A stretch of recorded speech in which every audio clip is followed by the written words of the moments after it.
Hello. आज के इस लेक्चर में मैं आपको समाजशास्त्रीय अध्ययन में व्यक्तिनिष्ठता के संबंध में बताऊंगा। सामाजिक अनुसंधानों में वस्तुनिष्ठता को हासिल करना एक महत्वपूर्ण लक्ष्य होता है, परंतु इसके मार्ग में कुछ बाधाएं आती हैं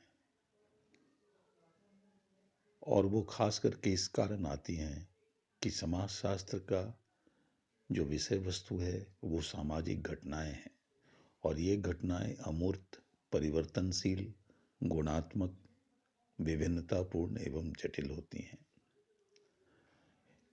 ठीक इसके विपरीत भौतिक विज्ञानों की अध्ययन वस्तु इस प्रकार की होती हैं कि उनके साथ अध्ययनकर्ता का किसी प्रकार का कोई व्यक्तिगत लगाव या राग द्वेष नहीं होता।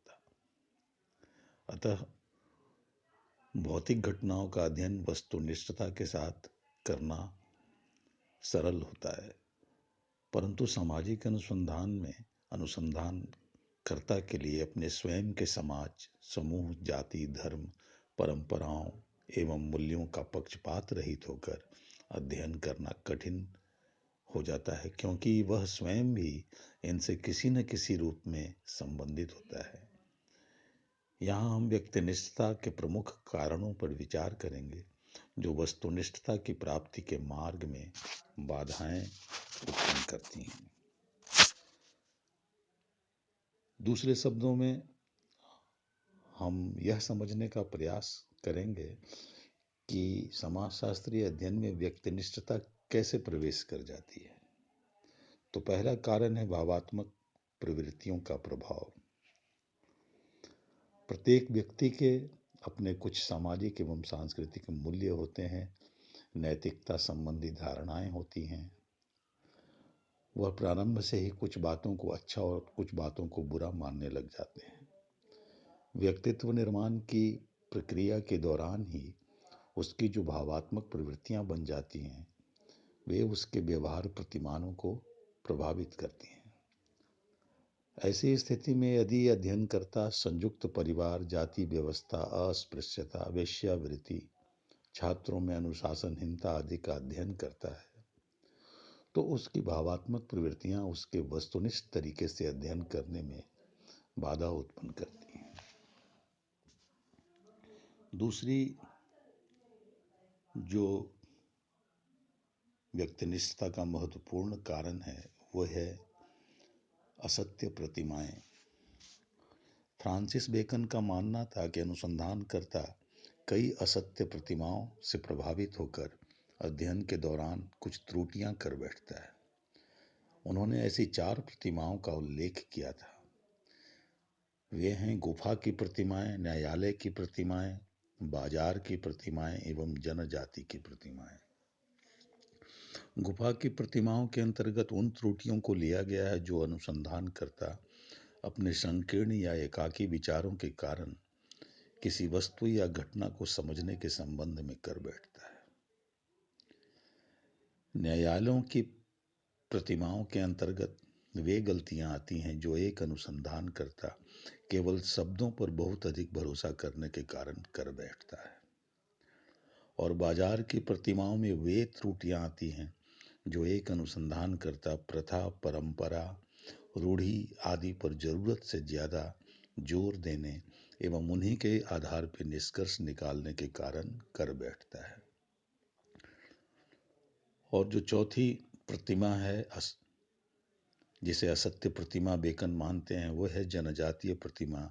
इसके अंतर्गत वे त्रुटियां आती हैं जो एक अनुसंधानकर्ता अपने विशेष प्रकार से सोचने, विचारने एवं देखने के तरीके के कारण कर बैठता है।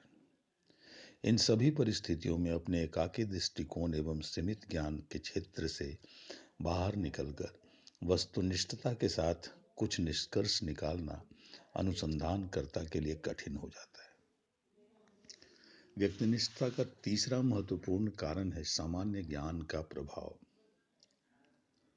हार्ट का यह कथन पूर्णतः सही है कि वस्तुनिष्ठता का संबंध वास्तविक ज्ञान से है, न कि सामान्य ज्ञान से। लेकिन कई बार अनुसंधानकर्ता सामान्य ज्ञान को ही वास्तविक ज्ञान समझने की गलती कर बैठता है। ऐसी स्थिति में वस्तुनिष्ठता को हासिल करने में दिक्कत आती है।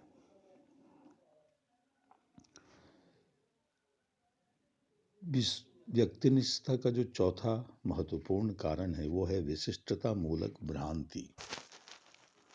अध्ययन में व्यक्तिनिष्ठता के आने एवं वस्तुनिष्ठता की कमी का एक मुख्य कारण यह है। इसका तात्पर्य यह है कि अध्ययनकर्ता किसी सामाजिक घटना के एक पक्ष या कारक को ही महत्वपूर्ण एवं निर्णायक मानकर उसी पर जोर देता है। यही विशिष्टता मूलक भ्रांति है। उदाहरण के रूप में यदि अनुसंधानकर्ता यह कहे कि बाल अपराध के लिए बुरी संगति ही उत्तरदायी है, अथवा यह कहे कि धर्म परिवर्तन का एकमात्र कारण निर्धनता है, तो ऐसी स्थिति में वह अन्य पक्षों या कारकों की अवहेलना करता है और परिणाम स्वरूप अध्ययन में वस्तुनिष्ठता नहीं आ पाती है। व्यक्तिनिष्ठता का पांचवा महत्वपूर्ण कारण है अध्ययन में अति जल्दीबाजी। जल्दीबाजी में सफलतापूर्वक अनुसंधान कार्य संपन्न करना तो दूर, सामान्य कार्य भी बिगड़ जाता है। सामाजिक घटनाओं की प्रकृति ही कुछ ऐसी होती है कि उनका धैर्यपूर्वक लंबे समय तक अध्ययन करना आवश्यक होता है, तभी कहीं प्रामाणिक तथ्य प्राप्त किए और सही निष्कर्ष निकाले जा सकते हैं। इसके विपरीत अगर अनुसंधान को बहुत जल्दीबाजी में पूरा किया जाता है तो ऐसी दशा में अध्ययन में वस्तुनिष्ठता के स्थान पर व्यक्तिनिष्ठता के आने की संभावना बढ़ जाती है।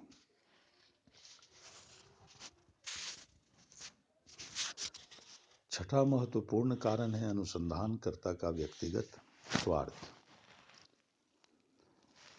ऐसा माना जाता है कि व्यक्तिगत स्वार्थ व्यक्ति को अंधा बना देता है। यह स्वार्थ ही वस्तुनिष्ठता का सबसे बड़ा शत्रु होता है। स्वार्थ के आगे व्यक्ति असत्य को आंख मूंदकर स्वीकार कर लेता है। ऐसी स्थिति में अनुसंधानकर्ता तटस्थ होकर न तो तथ्यों का संकलन कर पाता है और न ही वैज्ञानिक निष्कर्ष निकाल पाता है। वह ऐसे ही तथ्यों का संकलन करता है जो उसके स्वार्थों के अनुकूल हों, या वह तथ्यों को तोड़ मरोड़ कर प्रस्तुत करता है जिससे कि ऐसे निष्कर्ष निकाल सके कि उसके स्वार्थों की पूर्ति हो सके। ये दोनों ही स्थितियां वस्तुनिष्ठता के लिए या उसके मार्ग में बाधक हैं। स्वार्थ समूहों का दबाव सातवां महत्वपूर्ण कारण है। स्वार्थ समूहों के दबाव के चलते वस्तुनिष्ठता को प्राप्त करने में कठिनाई पैदा होती है। स्वार्थ समूहों के अंतर्गत आर्थिक दृष्टि से संपन्न व्यक्ति और द्वितीय सत्ताधारी या राजनीतिक रूप से शक्तिशाली व्यक्ति आते हैं। जब किसी अनुसंधान के निष्कर्षों से इनके हितों पर प्रतिकूल प्रभाव पड़ने की संभावना हो तो ये लोग अनुसंधानकर्ता पर दबाव डालकर या तो निष्कर्षों को बदलवा देने में समर्थ हो जाते हैं या ऐसे निष्कर्षों को प्रकाश में नहीं आने देते। कभी कभी अनुसंधानकर्ता ऐसे संपन्न लोगों के दबाव में आकर तथ्यों को इस प्रकार प्रस्तुत करते हैं कि उनके हितों को किसी प्रकार की कोई चोट नहीं पहुंचे। श्रमिकों के संबंध में जो अध्ययन होते हैं वह स्वार्थ समूह के दबाव के कारण ही वस्तुनिष्ठता की उनमें कमी पाई जाती है। सजातिवाद, यह अगला महत्वपूर्ण कारण है। इसका अर्थ है कि व्यक्ति अपने समूह, समाज, जाति, प्रजाति, भाषा, क्षेत्र, धर्म, संस्कृति आदि को ही सर्वश्रेष्ठ मानकर चलता है और इस धारणा के वशीभूत होकर जब अनुसंधानकर्ता कोई अध्ययन करता है तो वह अपने समाज की परंपराओं, मूल्यों, आदर्शों, संस्थाओं, धर्म, संस्कृति आदि को सर्वोत्तम प्रमाणित करने का और अन्य लोगों के सामाजिक एवं सांस्कृतिक जीवन को अपने से नीचा दिखाने का प्रयत्न करता है। नौवां महत्वपूर्ण कारक है या कारण है सामाजिक घटनाओं की जटिल प्रकृति।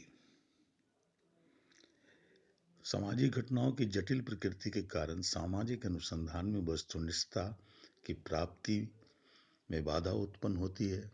सामाजिक घटनाएं चूंकि परिवर्तनशील होती है और समय के साथ साथ इनमें परिवर्तन आते रहते हैं, इस कारण सामाजिक घटनाओं से संबंधित विभिन्न व्यक्तियों में अनेक भिन्नताएं पाई जाती हैं। उनके व्यक्तित्व, विचार, भावनाएं, मूल्य, परिस्थितियां एवं भूमिकाएं भिन्न भिन्न होती हैं। ऐसी स्थिति में विभिन्न व्यक्तियों के बीच पनपने वाले सामाजिक संबंध भी जटिल होते जाते हैं। ऐसी दशा में अध्ययनकर्ता कई बार स्वयं के विचारों, विश्वासों, भावनाओं एवं मूल्यों के आधार पर सामाजिक घटनाओं के संबंध में निष्कर्ष निकालता है और वस्तुनिष्ठता को हासिल करने से चूक जाता है।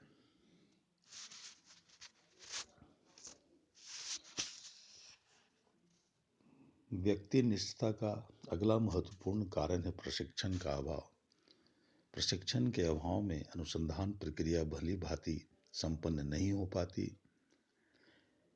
या अनुसंधान में किसी प्रकार की अभिनति भी आ सकती है और अध्ययन की वस्तुनिष्ठता संदेहपूर्ण हो जाती है। अतः अनुसंधानकर्ता के लिए पूर्णतः प्रशिक्षित होना आवश्यक होता है। अगला महत्वपूर्ण कारण है नैतिक आदर्श एवं मूल्य। अनुसंधान कार्य में अनुसंधानकर्ता के स्वयं के नैतिक मूल्यों का कोई स्थान नहीं होना चाहिए, अन्यथा ये वह तथ्यों को तोड़ मरोड़ कर प्रस्तुत कर सकता है और ऐसी स्थिति में अध्ययन की वस्तुनिष्ठता समाप्त हो सकती है। लुनवर्ग ने इस स्थिति के संबंध में कहा है कि अध्ययन में गलतियों का एक अधिक सामान्य और कम सचेत स्रोत वैज्ञानिक की और विशेषकर समाज वैज्ञानिकों की यह प्रवृत्ति है कि वे समुदाय की प्रचलित नैतिक संहिता या नैतिकता संबंधी स्वयं के विचारों को तथ्यों के संकलन एवं उन्हें तोड़ मरोड़ कर रखने हेतु प्रभावित होने की छूट दे देते हैं।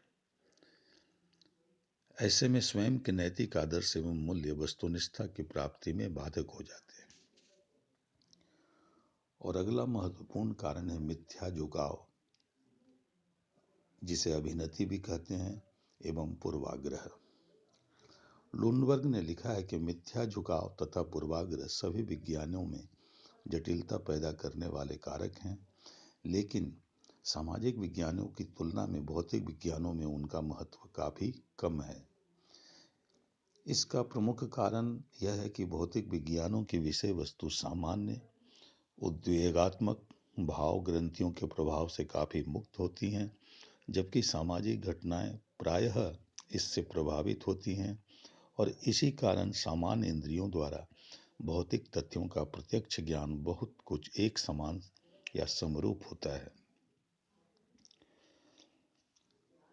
इस लुंडबर्ग के इस कथन से यह स्पष्ट होता है कि सामाजिक विज्ञानों में भौतिक विज्ञानों की तुलना में मिथ्या झुकाव एवं पूर्वाग्रहों का प्रभाव काफी अधिक होता है और इसी वजह से सामाजिक अध्ययनों में वस्तुनिष्ठता की प्राप्ति बहुत कठिन होती है।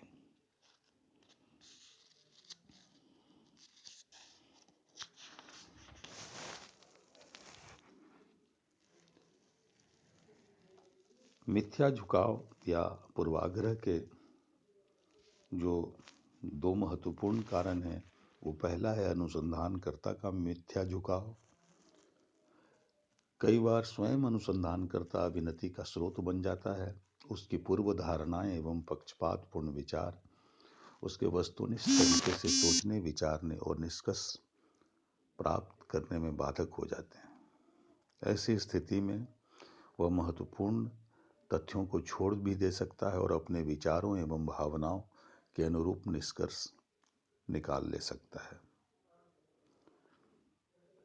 अध्ययनकर्ता की स्वयं की रुचि, अरुचि, विषय से जरूरत से ज्यादा भावात्मक लगाव, उसकी नैतिक धारणाएं, आदर्श, मूल्य, धार्मिक एवं सांस्कृतिक मान्यताएं इत्यादि उसमें मिथ्या झुकाव का स्रोत बन जाते हैं।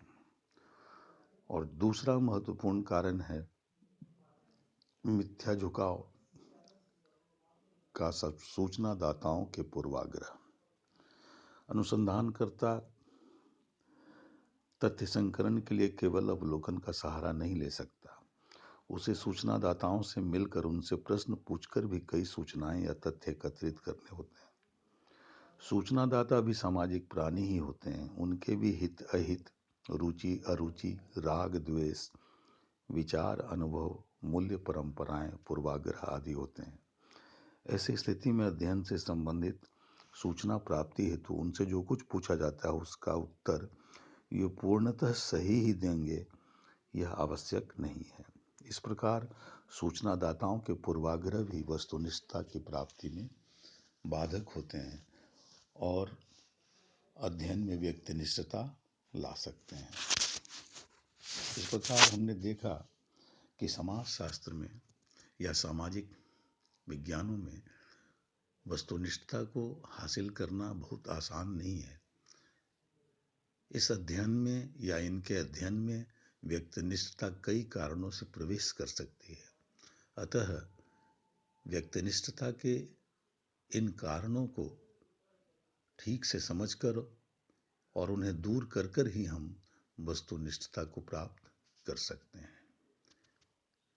आज के इस व्याख्यान में बहुत हद तक आपने समझा होगा कि व्यक्तिनिष्ठता क्या होती है और इसके महत्वपूर्ण कारण क्या हैं। धन्यवाद। Thank you.